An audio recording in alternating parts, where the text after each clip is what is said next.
श्री कृष्ण कहते हैं, मनुष्य को जीवन की चुनौतियों से भागना नहीं चाहिए और न ही भाग्य और ईश्वर की इच्छा जैसे बहानों का प्रयोग करना चाहिए। महाभारत काल की बात है। एक बार कृष्ण और बलराम किसी जंगल से गुजर रहे थे। चलते चलते काफी समय बीत गया और अब सूरज भी लगभग डूबने वाला था। अंधेरे में आगे बढ़ना संभव नहीं था, इसलिए कृष्ण बोले, बलराम, हम ऐसा करते हैं कि अब सुबह होने तक यहीं ठहर जाते हैं। सुबह होते ही हम अपने मंजिल की ओर बढ़ चलेंगे। बलराम बोले, पर इस घने जंगल में हमें खतरा हो सकता है। यहाँ सोना उचित नहीं होगा, हमें जाग कर ही रात बितानी होगी। अच्छा, हम ऐसा करते हैं कि पहले मैं सोता हूँ और तब तक तुम पहरा देते रहो, और फिर जैसे ही तुम्हें नींद आए तुम मुझे जगा देना, तब मैं पहरा दूंगा और तुम सो जाना। कृष्ण ने सुझाव दिया। बलराम तैयार हो गए। कुछ ही पलों में कृष्ण गहरी नींद में चले गए और तभी बलराम को एक भयानक आकृति उनकी ओर आती दिखी। वो कोई राक्षस था। राक्षस उन्हें देखते ही जोर से चीखा और बलराम बुरी तरह डर गए। इस घटना का एक विचित्र असर हुआ। भय के कारण बलराम का आकार कुछ छोटा हो गया और राक्षस और विशाल हो गया। उसके बाद राक्षस एक बार और चीखा और पुनः बलराम डर कर कांप उठे। अब बलराम और भी सिकुड़ गए और राक्षस पहले से भी बड़ा हो गया। राक्षस धीरे धीरे बलराम की ओर बढ़ने लगा। बलराम पहले से ही भयभीत थे और उस विशालकाय राक्षस को अपनी ओर आता देख जोर से चीख पड़े, कृष्णा, और चीखते ही वही मूर्छित होकर गिर पड़े। बलराम की आवाज सुनकर कृष्ण उठे। बलराम को वहां देख उन्होंने सोचा कि बलराम पहरा देते देते थक गए और सोने से पहले उन्हें आवाज दे दी। अब कृष्ण पहरा देने लगे। कुछ देर बाद वही राक्षस उनके सामने आया और जोर से चीखा।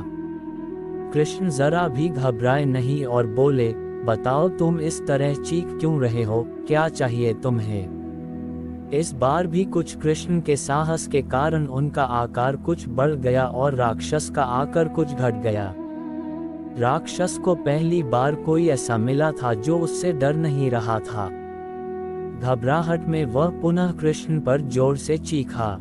इस बार भी कृष्ण नहीं डरे और उनका आकार और भी बड़ा हो गया, जबकि राक्षस पहले से भी छोटा हो गया।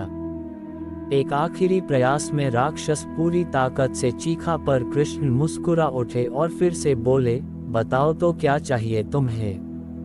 फिर क्या था, राक्षस सिकुड़कर बिल्कुल छोटा हो गया और कृष्ण ने उसे हथेली में लेकर अपनी धोती में बांध लिया और फिर कमर में खोंस कर रख लिया। कुछ ही देर में सुबह हो गई। कृष्ण ने बलराम को उठाया और आगे बढ़ने के लिए कहा। वे धीरे धीरे आगे बढ़ने लगे। तभी बलराम उत्तेजित होते हुए बोले, पता है कल रात में क्या हुआ था? एक भयानक राक्षस हमें मारने आया था। रुको रुको, बलराम को बीच में ही टोकते हुए कृष्ण ने अपनी धोती में बंधा राक्षस निकाला और बलराम को दिखाते हुए बोले, कहीं तुम इसकी बात तो नहीं कर रहे हो? हाँ, ये वही है, पर कल जब मैंने इसे देखा था तो ये बहुत बड़ा था। ये इतना छोटा कैसे हो गया? बलराम आश्चर्यचकित होते हुए बोले। कृष्ण बोले, जब जीवन में तुम किसी ऐसी चीज से बचने की कोशिश करते हो जिसका तुम्हें सामना करना चाहिए तो वो तुमसे बड़ी हो जाती है और तुम पर नियंत्रण करने लगती है। लेकिन जब तुम उस चीज का सामना करते हो जिसका सामना तुम्हें करना चाहिए तो तुम उससे बड़े हो जाते हो और उसे नियंत्रित करने लगते हो। दोस्तों, ये राक्षस दरअसल हमारी जिंदगी में आने वाली चुनौतियां हैं। अगर हम इस चुनौतियों को टालते हैं तो ये और बड़ी होती जाती हैं।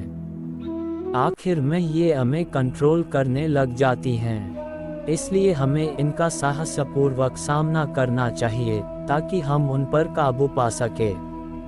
इस प्रकार चुनौतियों का डट के सामना करने से वो छोटी सी हो जाएगी जिससे हम आसानी से उन पर नियंत्रण कर सकते हैं और सफल हो सकते हैं।